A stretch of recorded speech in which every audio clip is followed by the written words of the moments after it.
Lights seem a little brighter today. I don't know if that's good or bad. All right. Yeah, these lights are really bright. Is that a different setting, or it might be my mood? All right, everybody. Thank you. Welcome aboard. I got a bit of an announcement for you here before we start our questions. Thank you again for coming. I'm Tammy Bruce, obviously the spokesperson for the State Department. Thank you very much for being here. As Secretary Rubio said, George Glesman is free. George was wrongfully detained in Afghanistan for 2.5 years. He arrived at Joint Base Andrews earlier today, where he was greeted by his wife and a small welcoming party. Ryan Corbett, who had been held in the same cell as George in Afghanistan, was there with his wife, Anna. After a brief ceremony, George and Alexandra flew to another location in the United States to rest and recover. We are grateful for the government of Qatar's support in bringing George home. The United Arab Emirates also played a role in facilitating the initial discussions. We remain deeply concerned about the well-being of Mahmoud Habibi and other Americans still detained in Afghanistan. The safety and security of Americans abroad remains a highest priority of this State Department, and we are working tirelessly to bring Americans home. In addition, for the first time, the United States is sanctioning a so-called teapot refinery in China for purchasing millions of barrels of oil worth approximately $500 million. We are also sanctioning several additional entities and vessels in Iran's shadow fleet for shipping millions of barrels of Iranian oil to China.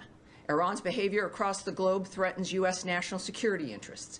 President Trump has reimposed a maximum pressure campaign designed to end Iran's nuclear threat, curtail its ballistic missile program, and stop it from supporting terrorist groups. The maximum pressure campaign is designed to drive Iran's oil exports, which it uses to fund its destabilizing activities, to zero. This includes oil exports to China. Now, also, we know that President Trump has never forgotten or stopped fighting for justice after Sarah Root was tragically murdered in 2018 by an illegal alien who was driving under the influence and became a fugitive from justice. Today, 9 years after Sarah's passing, the night of her college graduation, her parents will know that their tireless advocacy was not in vain. Justice and accountability under the Trump administration prevailed as the culprit of Sarah's death has been extradited from Honduras to the United States so he can face justice once and for all.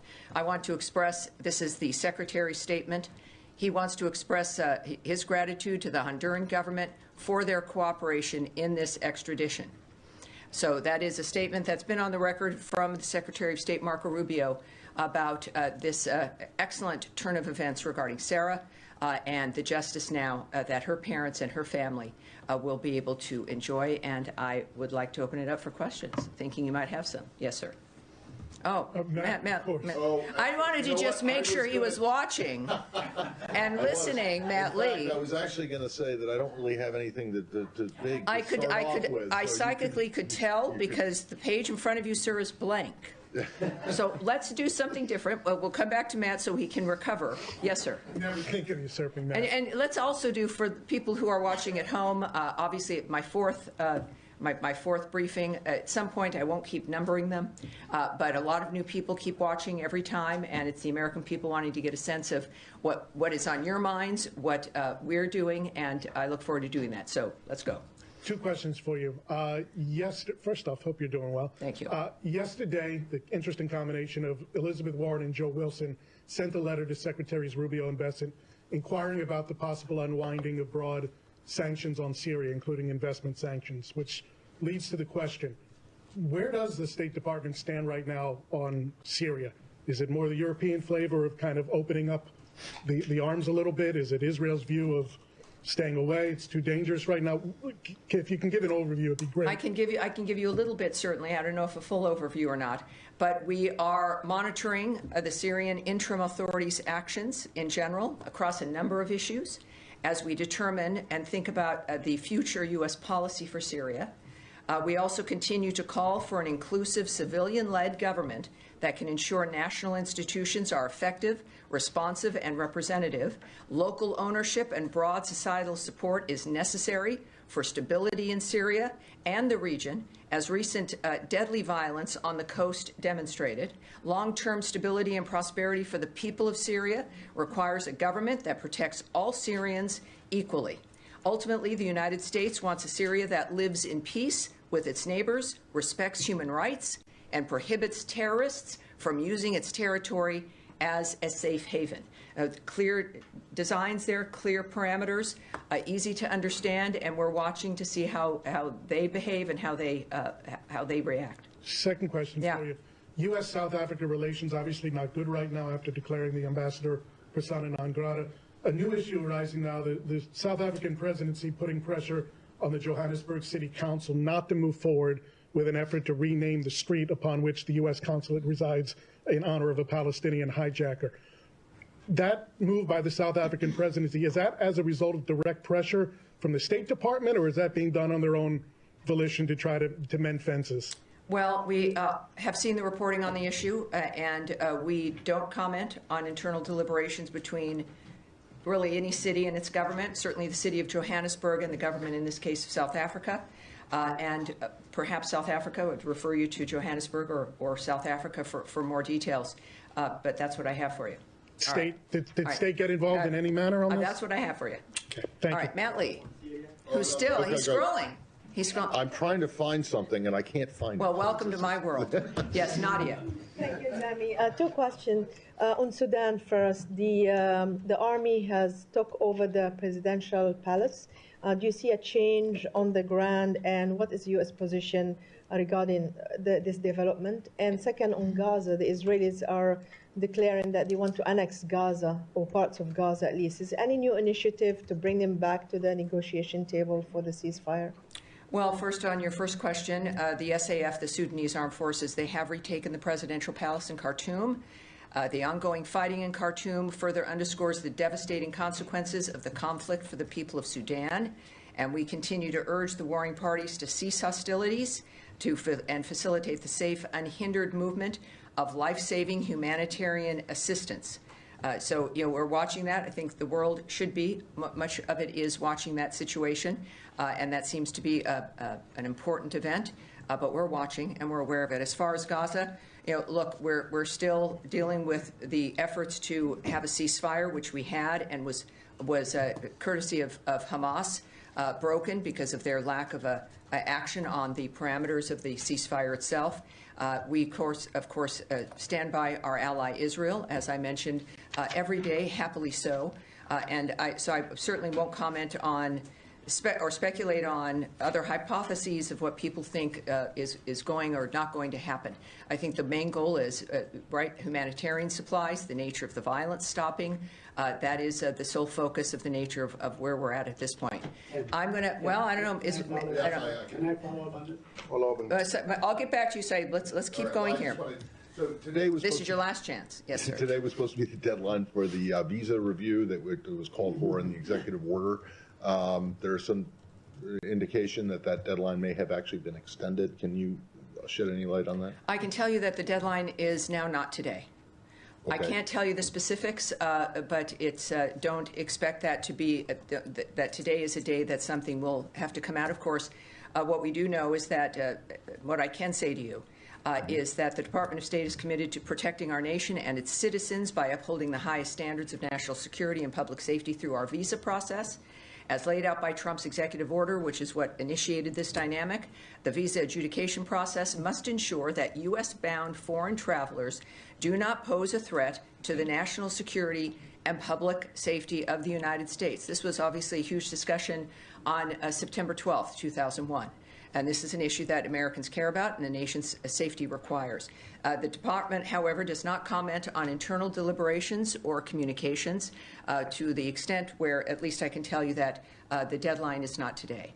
Okay, and then just one other thing, which is also kind of it's a very brief thing, but this lawsuit that's going on that's been the topic of, much attention on the AEA, to deport Venezuelans. Well, you obviously know I'm not going to speak to anything you're going to be asking me because it involves a legal process. Well, and a filing even today. Well, I know, but it says that there's cabinet-level discussions about using a state secrets authority to Matt, you know, and that's well, fine. I know, but I have to ask. And you do have to ask. And this is, I think, for everyone watching and everyone here, they're learning from you, unfortunately. That there's that yes, absolutely ask. That's part of it. Americans wondering what is it you guys are looking at. What are you concentrating on? But also learning that when you've got a process within the legal system and also diplomatic conversations, et cetera, there are certain things that I can't speak about. And that's one of them. But thank you, sir. Thank you. Andrea Mitchell. Hi. Thank you so much, Tammy. The President acknowledged today that if there are mistakes that were made in taking some of the people to El Salvador, in the identifications of people, that they will be corrected. What are the efforts or the obligation of the State Department to follow up some of the complaints from families that their relatives were taken and are not gang members and do not have a violent history, to follow up with El Salvador? What rights do people have once they are taken to El Salvador and are in that prison under human rights and under State Department procedures when they are taken under the rubric of national security? Well, a few things, of course. I don't speak for the White House or the President. He had some great comments to make earlier today, as you know, as you're referencing, and I think his comments speak for themselves. I also can't speak about the individuals who have been transported or legal mechanisms or diplomatic mechanisms regarding their status. But what I can say is that our relationship with President Bukele is excellent. That this isn't a situation where there's no communication or a relationship that doesn't continue on with El Salvador or the president. And of course, this is an issue that we also continue to focus on. So that I can tell you is if the president mentioned it, I think that sends a signal, if not more so, about his commitment and the nature of what he knows and what he says he's going to do about it, and that's where we're going to leave it. Let me just follow up, because the video certainly that was taken by El Salvador showed some harsh treatment. Mm-hmm. Does the U.S. feel any obligation in terms of human rights or legal authority when people are taken to another country, to a prison, to follow up on what the conditions are in which they're being held? Well, again, that is also DHS. It's not the State Department's purview in that kind of a framework. Even the removing of people from the country is not the State Department's purview. That's a question for the DHS, but it's certainly not something I can even speculate on, or I'm not going to speak on the nature of El Salvador's process and how it handles the nature of the people that they repatriated. They're taken under the authority of the Secretary of State. Well, that was implemented by the Department of Homeland Security. So, yes. All right, now, Jen, yes. Humera from Humera. No, that's okay. This is, in all honesty, and if I was on Broadway, it might be a different situation. It's kind of hard to see. So you'll have to forgive me in the sense of that. Humera, okay. Yes. Thanks, Tammy. Just a few follow-ups to colleagues' questions. I need to take this out. Nadia asked about Defense Minister Katz's comments about annexation. I just want to make it clear, does the Trump administration support Israel annexing or permanently holding territory in Gaza? And is the administration doing anything specifically to reopen the border for the flow of humanitarian aid? Again, we're in a dynamic where there is diplomatic conversations happening. We're still working to implement ceasefires and dealing with issues and questions regarding what can happen on the ground when there's still hostilities and still conflict. I will not speak to or guess about what the president is going to do, what he's thinking. It's not my place. And the good news is we have a president and a secretary of state, as I've mentioned a few times, that are not shy men, that you will hear from them, and you do, courtesy of social media, courtesy of statements from this department or the White House. So it's certainly not my place. We want to have facts of the matter that I can state to you regarding our positions. And it is, I think, as I've mentioned to many of you, after 25 plus years of being on talk radio and television, where there is guessing or opinion we can't do that. And so I'm clearly very strict in that regard. One more. Yes, can I yes, have sir. one more on Syria? One more on Syria. Okay, thank you. And thanks for that serious statement. That might actually be the clearest and the first time that administration talked about Syria. So my follow-up is this. Can I mention, though, in the midst of that? Sure. It is because of your questions, the nature of what your interests are, and the importance of what I think we encourage here when it comes to, there's all kinds of countries and cities that are in the news all the time, but things are happening all around the world that affect all of us. And it's that kind of a modern age, and it's exciting to be able to look for those answers and at least provide some insight. So I'm sorry, go ahead. There is a big expectation for any sanctions relief that U.S. could give to Syria. Is this something the administration is thinking about, and what would it take to give sanctions relief to Syria? There the sanctions dynamic has not changed, and there's no plans to change it at this point. But there is, so the existing measures that have always existed remain, and I understand why that's a question. But we have authorized Syria General License 24, which allows for transactions meant to help stabilize Syria. So it is not a blanket block, but the previous measures remain, but there is General License 24, again, that allows for transactions to help facilitate the stabilizing of that nation. All right, yes, sir. This thing on Syria.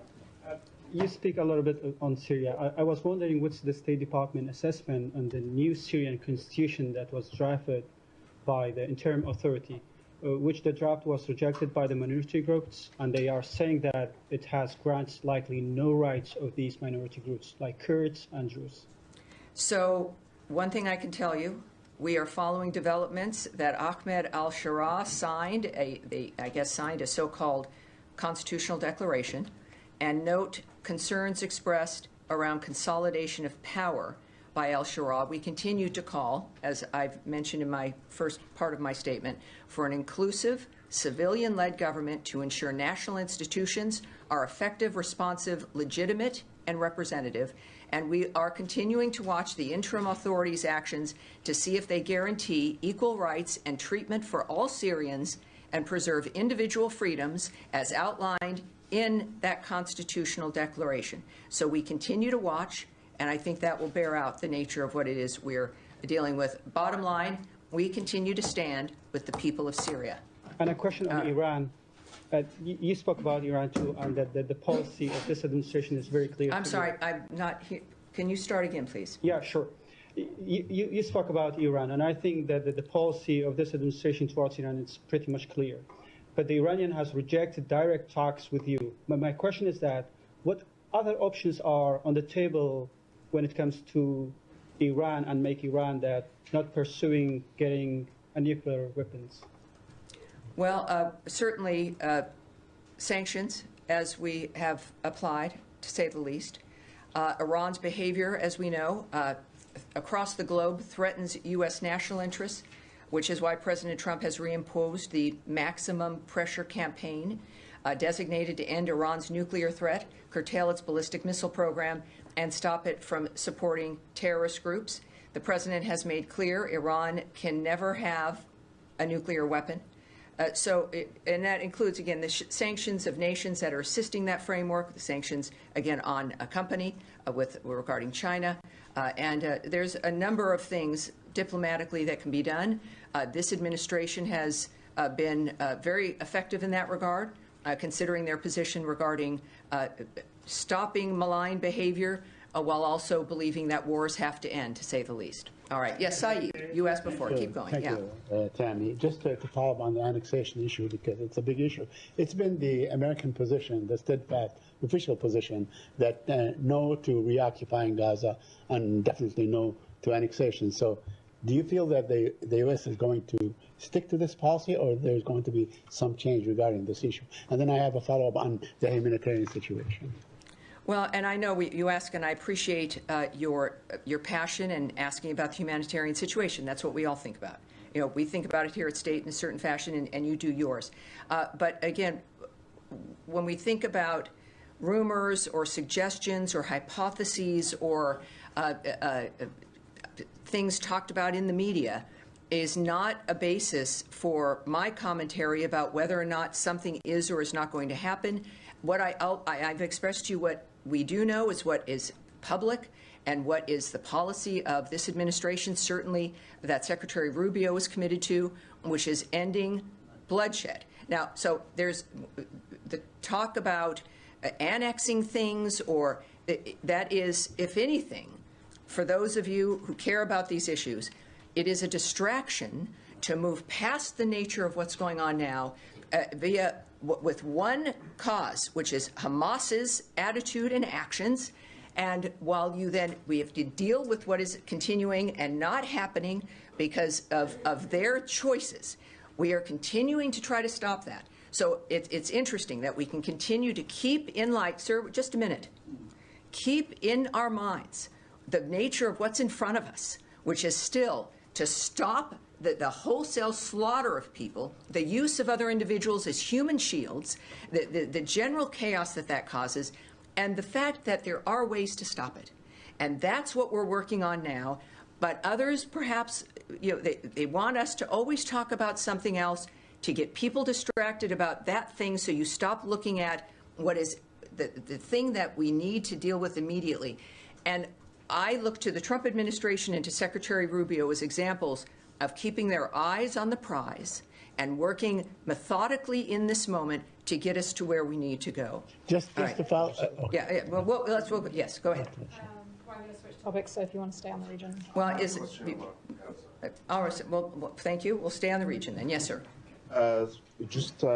Tammy, you just mentioned that your goal is to stop the war and to let the humanitarian aid get inside Gaza, and this is, I believe, the goal of everyone else. Mm-hmm. But according to the UN, Israel stopped aid from going through the crossing 20 days now, consecutively.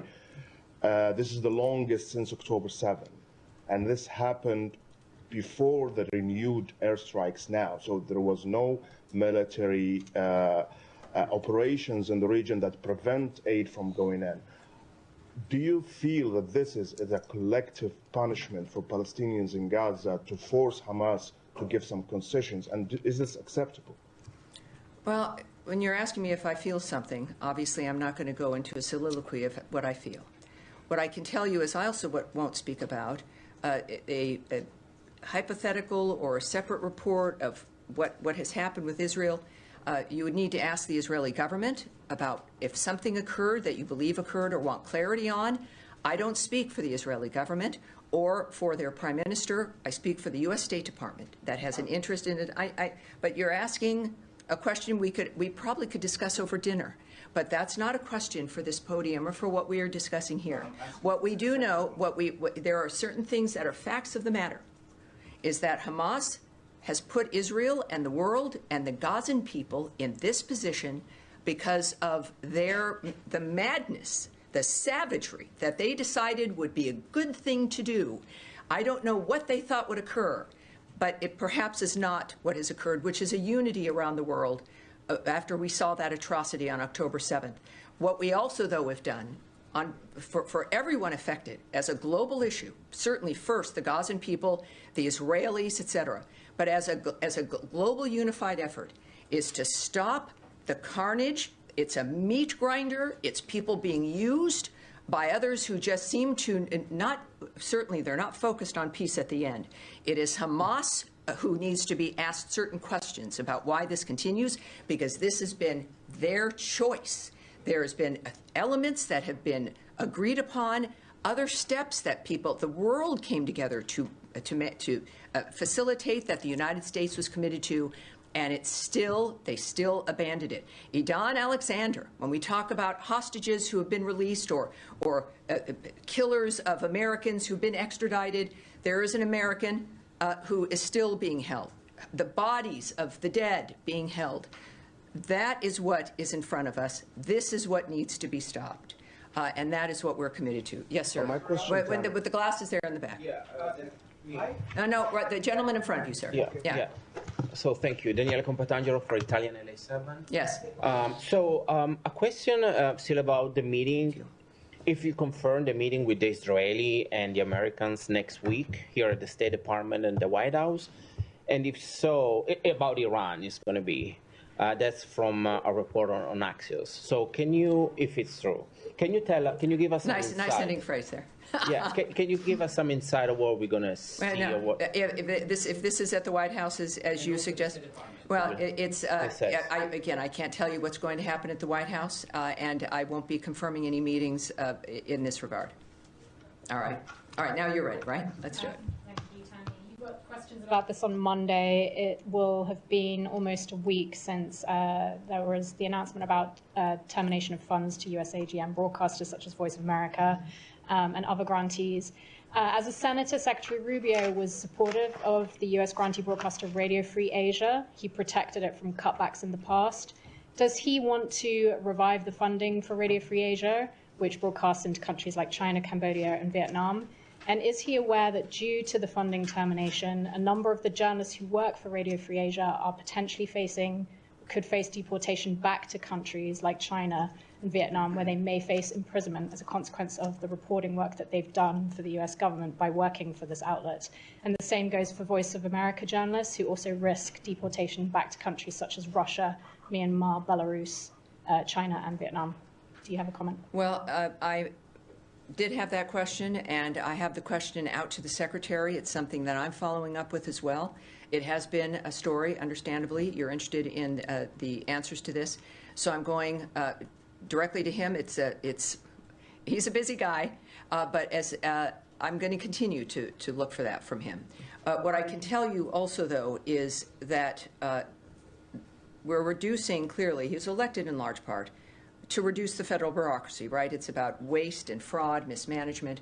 This is something that has to occur. And in any dynamic, there's going to be actions and tough decisions that have to be made. Many of us personally also have to go through that when you're looking at a budget. The President continues to take action to ensure the whole of the United States government, including executive branch agencies, are in line with the administration's policy priorities. I've said before, and I have to keep saying, is that many, many things are fluid.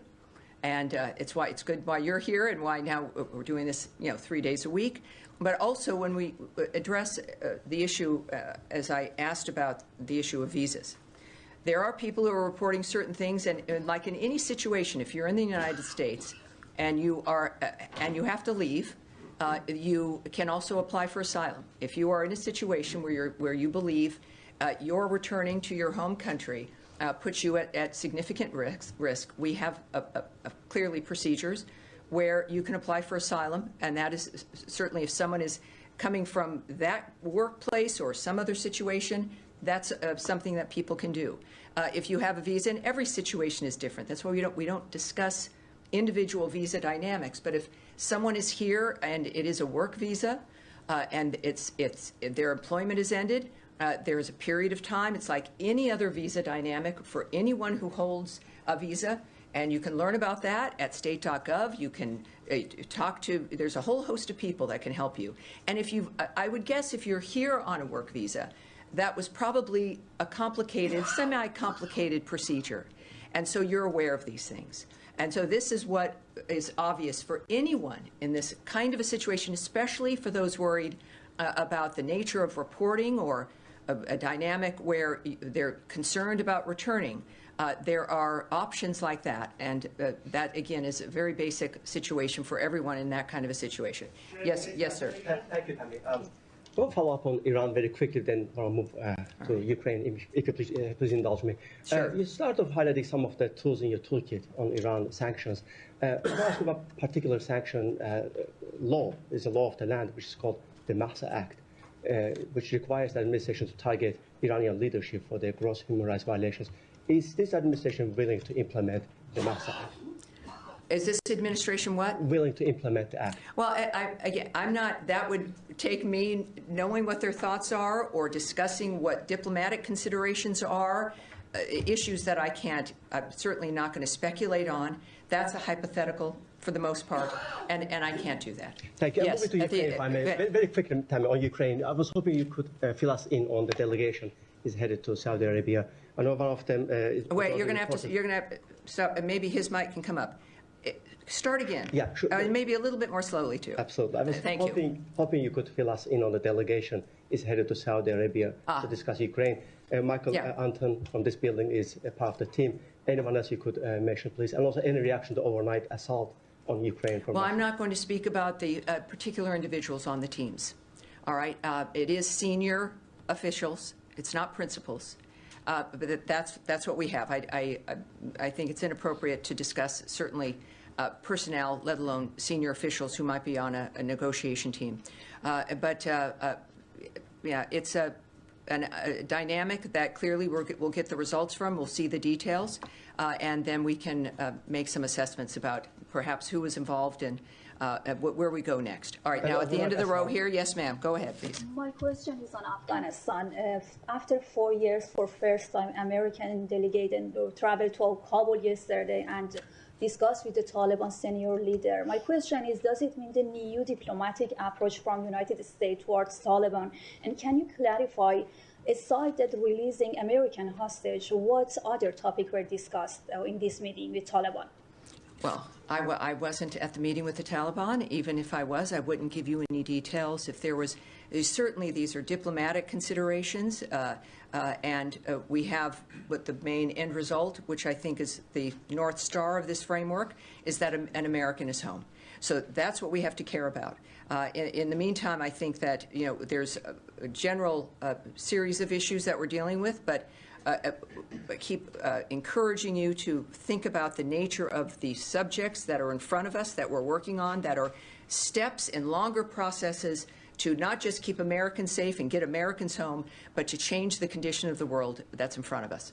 All right, all the way in the back, gentleman with the white shirt, yes, please. Thank you. Going back to the issue of Voice of America and global engagement media, the State Department was very active fighting disinformation, especially through the Global Engagement Center. They were very important in unveiling Russian state disinformation campaigns, Portal Combat and others in the previous administration. I wanted to ask you if the Global Engagement Center is still active. How concerned are you that RT, Sputnik News, all that Russian disinformation outlets are going to be countered now without American state media to counter their narratives and what they have been doing in the past years? Well, that is a stretch here, and I've mentioned this on Wednesday, that we do have a lot of very familiar structures and systems that are changing. And that doesn't mean that the work stops. It means that the efforts and the outreach and the engagement will look different, perhaps. But our values and what has informed the United States of America from day one through all of this time hasn't changed, and it's why we remain the greatest and the strongest country in the world. And we can have these conversations, but while we're in the process of change in this fashion, it's the change of an administrative structure regarding taxpayer dollars as we assess, is the money we're spending, does it align with the values, with the agenda of the Trump administration that the American people overwhelmingly voted for to get things done? And it doesn't mean burning the house down. It means looking at how we can make it better, what needs to be changed, what needs to be reformed, so that we can spend money in a smarter, more efficient way. So yes, certain entities, certain buildings will be housed differently.